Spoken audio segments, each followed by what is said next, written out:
everybody, and welcome back to Indie Chat with James Berberich. I'm your host, James Berberich, and I'm here with guests George and Wes. How you guys doing today?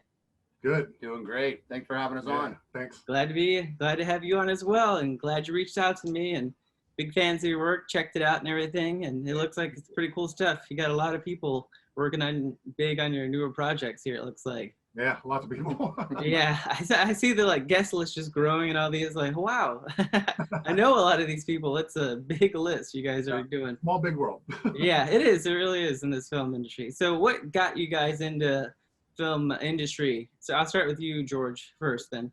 I came from a music background. I went to school for music recording. Okay. I played in bands in high school all through my life, touring. So I kind of had a natural progression from music into recording. Okay. I actually met Wes in 2007. I opened my business, Ellipsing Productions, in 2007 as a recording studio.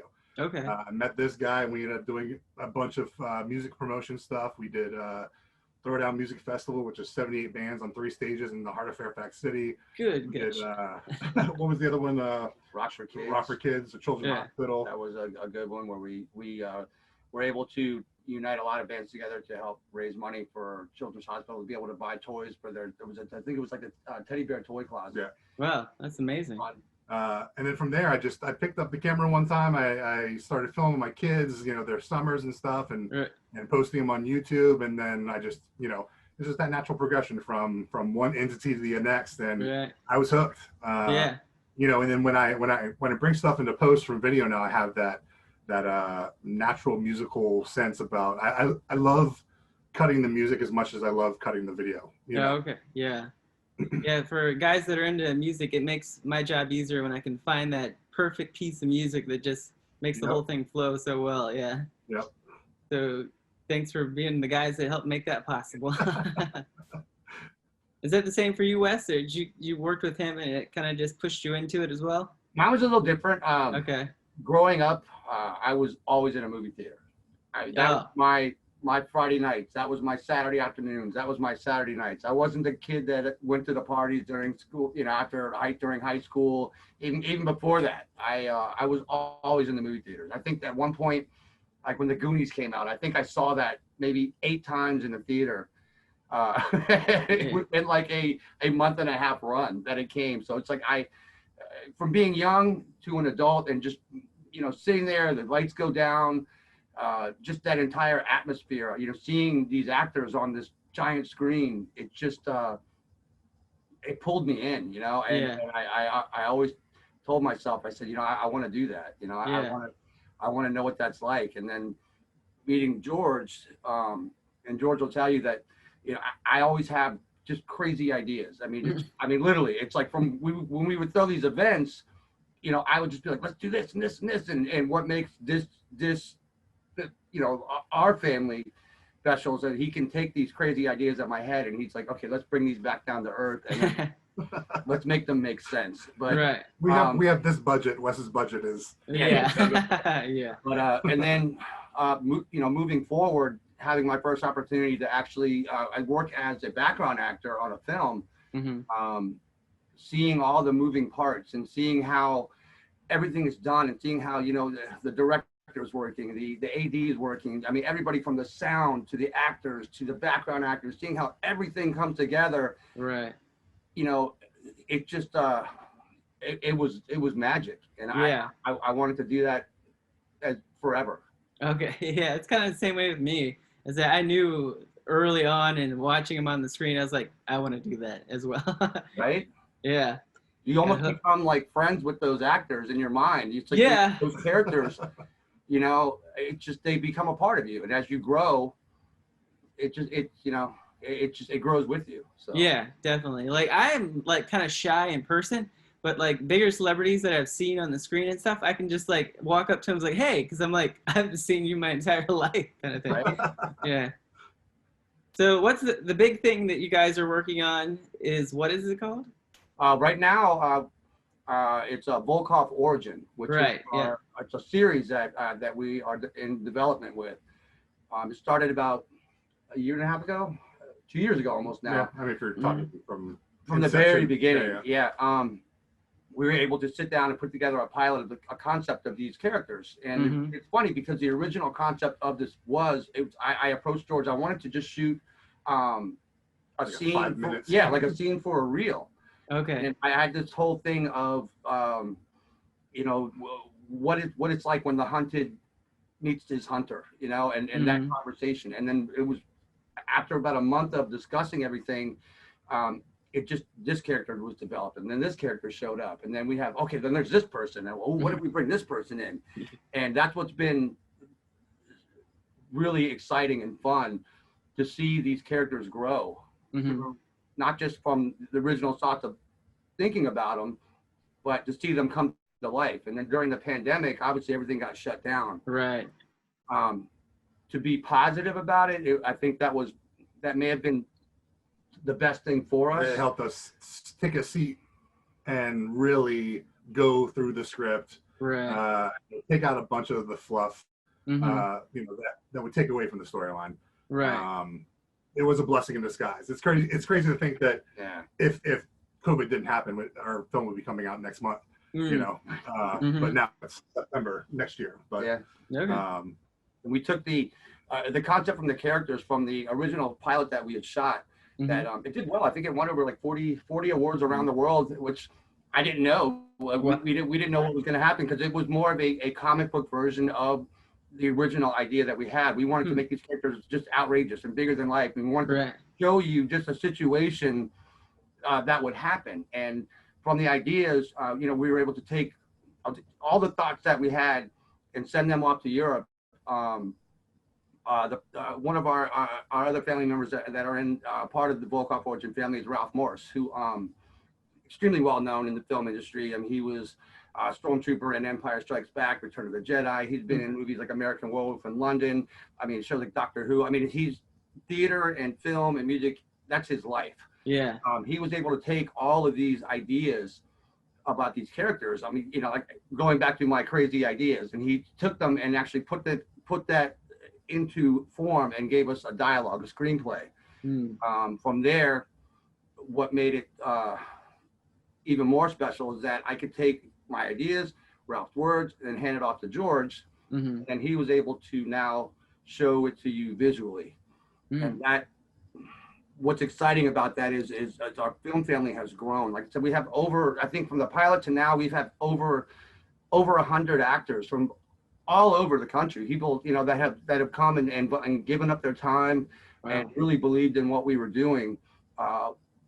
One person that I can say just as an example, Charles G. Clark, super important member of our film family. You might know him from Empire.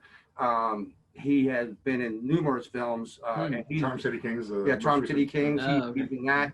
His progression as an actor and his dedication has grown to a level that it's been inspiring.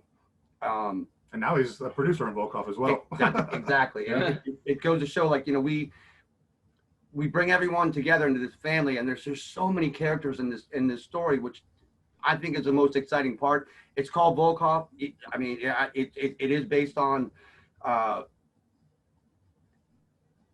character that there's a main character, but then there isn't really just a main character. I don't know if that makes any sense.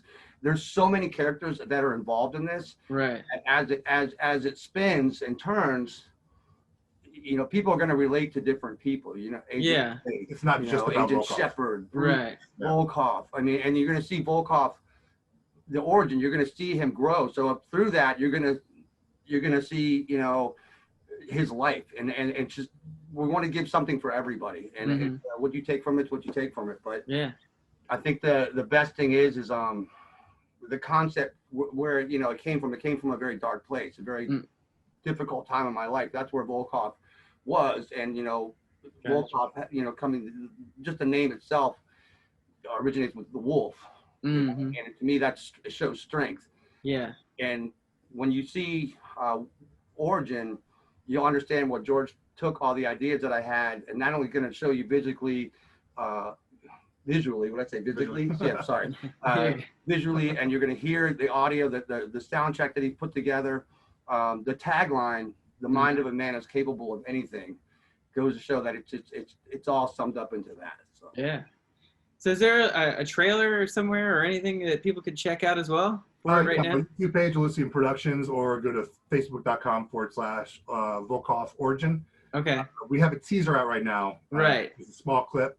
We're about halfway through production. Okay. Probably end of February, we'll put out an official trailer. Not a teaser, so. I'll have a link for that in the description below, guys. If you Awesome. check this out, yeah.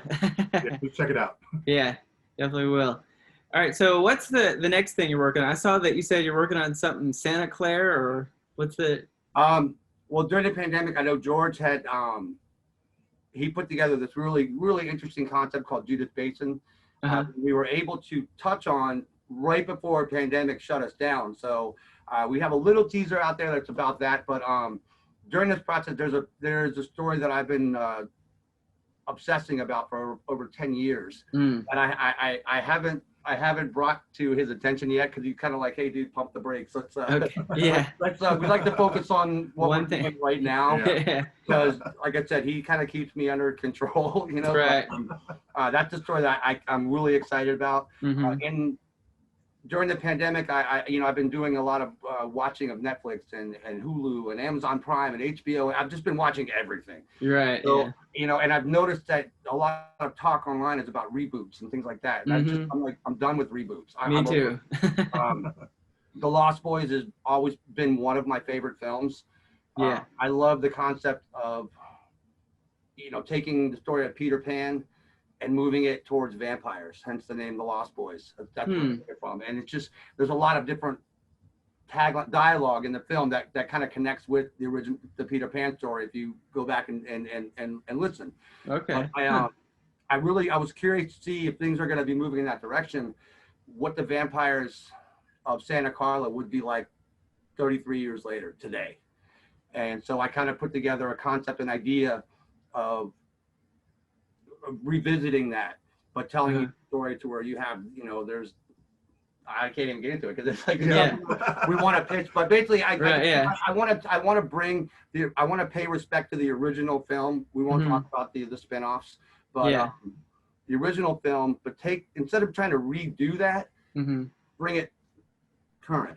Continue the story almost. Yeah. Okay. With new characters, but still paying respect to the original characters, and possibly cameos from some of the actors or the characters in the original film. Not necessarily the main characters, but people that you may not have paid too much attention to. But when you go back and look, you'll be like, oh, I remember that guy. Yeah. Oh, that's what happened. You know, that'd be cool. Little fun things like that. So it's just being creative about it and having a good time. And I've had a lot of really good people that have helped out and chipped in from across the country that are submitting ideas and doing photo shoots, and we're kind of trying to put together maybe a concept poster, and eventually with different distribution companies, possibly next year, being able to put together a package and do networks, you know. Right. Yeah. That's the ultimate goal. That's the goal for everyone. Everybody's trying to do that. Yeah. Now we'll do it ourselves. I don't know. Yeah. Do what you got to do to get it out there. For sure. All right. So we're getting into the segment where I call it the top three here. This is where you guys say your 3 favorite directors, and then I'll ask you your 3 favorite movies, and then 3 things you would recommend to upcoming filmmakers. All right, so I'll start with Wes this time. You can start with your 3 favorite directors. Okay, these are always so difficult because I like so much. I would definitely have to say Tarantino. Yeah. I love pretty much everything he's done. You have to say Scorsese. I mean, it's just come on. I mean, that's a given.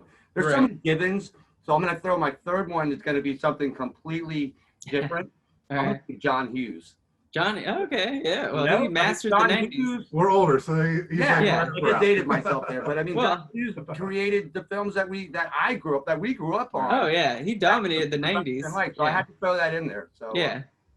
And there's more, but I'll make it simple and leave it at that. Okay, George, what about you? I'm going to go Spielberg. Just early Spielberg, E.T., Jaws. Okay. That stuff. Definitely Scorsese. I don't want to count, but I mean, come on. My personal favorite is M. Night Shyamalan. Oh, okay. I just Yeah. love his films. I love the way he thinks outside the box. Yeah. They're not normal films. You know, No. I called him stuff. I mean, he was doing stuff on home video cameras when he was like 12. So I mean, he's, you know, just like the rest of us. We all have Right. huge passion, and I love the way he thinks outside the box with film. So. All right. Yeah. Yeah. No, I'm a huge fan of his stuff too. Yeah. I think he's an amazing writer. Reading his scripts are just so detailed. It's yeah. And I love how he puts like Easter eggs and like, you know, color means this, and you know. Yeah. Yeah. All right. So next thing is your 3 favorite movies. I'll say Shawshank Redemption, #1. Okay.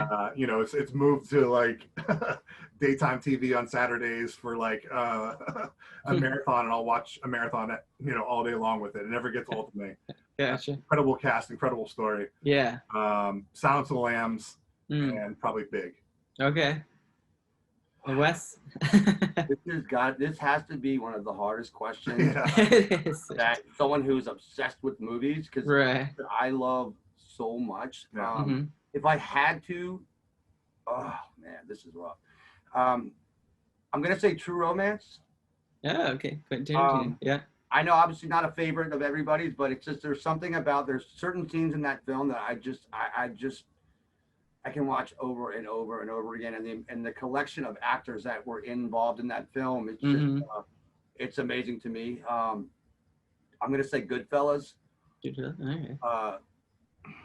Anything mob related, gangster related films, you know, I could go on for hours about that, but I'll say Goodfellas because I could watch that a million times. Yeah.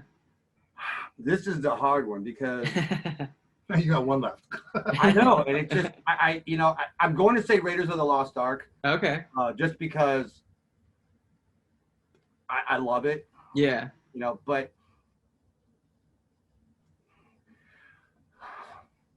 Goonies in the Breakfast Club. Okay, there we go. Okay. If any of this if it's something didn't come out right and things get chopped wrong, then you know I had to say those because if I said 3. Yeah, I know, but if I did, good. You know, I feel so awful about myself. You know, afterwards, like, how do you not throw the Goonies in there? I mean, it's like the greatest movie of our childhood. You're right.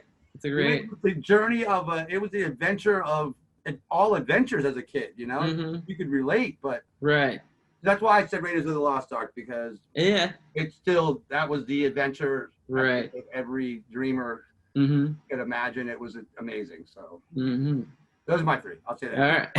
Raiders of the Lost Ark, and I'll shut up. Very good.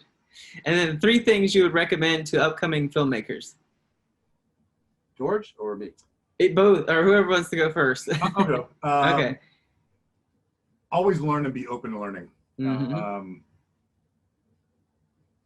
You know, just basically technology is changing so fast. Cameras, technology. So just have the open mind to learn new things. You know, we went from 1080p to 6 and 8K.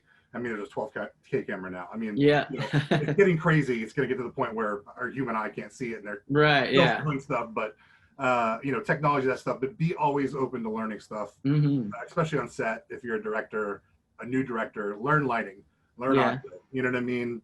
Touch on all that stuff is only going to make you better, and people will respect you more on set if you have knowledge in their areas, other than, you know, just giving directions and you don't know what they're talking about or what they're talking about. Never get discouraged. You're painting a picture. Not everyone's going to like your picture. Never get discouraged. Don't let 1 or 100 people stop you from your end goal. It's your picture. Do it how you want to make it, and be happy with your project. And then my last one would probably be stay as humble as you possibly can. Yeah, for sure. Yeah, definitely. All right, Wes? I guess my first thing would be just to embrace the process. Understand what, you know, understand your thoughts and enjoy your thoughts. I'm speaking more of, because to me it's more, I'm more, I guess, would you say like the creative side. I'm still learning a lot of the things that he just mentioned, because I like to watch and see what he does, and sitting in the studio and learning. Okay, on my end, I would say, like I said, embrace the process. Know what's ahead of you. It's not going to be easy. The second one would have to, I got to touch base on what he said, is you can't give up. You can't. I mean, there's going to be moments where you're just going to, you're going to hit roadblocks. It's going to happen. You can't quit. You got to chase that dream. My third, I would have to follow all of that. I would say you can't be afraid to fail. Yeah. You're going to fail. So when you fail forward. Right. Fail as many times as you can, because it's, and you're only going to learn. You're only going to learn. Exactly. So fail forward and appreciate it, and just embrace it. Chase the dream. The journey continues. You got to believe in yourself, and have fun, man. That's what it is. It's fun, right? We're creating a world. You're creating whatever you want, man. It's like embrace it. Fail forward. That's All right, so let the people know where they can check you out and everything. Websites and Productions is www.elysiumprods.com. That's ELYSIUM, Elysium Productions. Prods, yeah. Facebook is facebook.com/Elysium Prods and Volkov Origin. And then our personal pages are on there as well. Friend us. We want to Well, it's amazing to have you guys on the show. This will be premiering in just a few days, so I'll let everybody know. It'll be on Facebook, Instagram, and YouTube, so I'll share it with everybody and let everybody know. Do the same. Absolutely. Glad to have you on the show, and amazing to have you here. All right. Thank you, man. Appreciate it.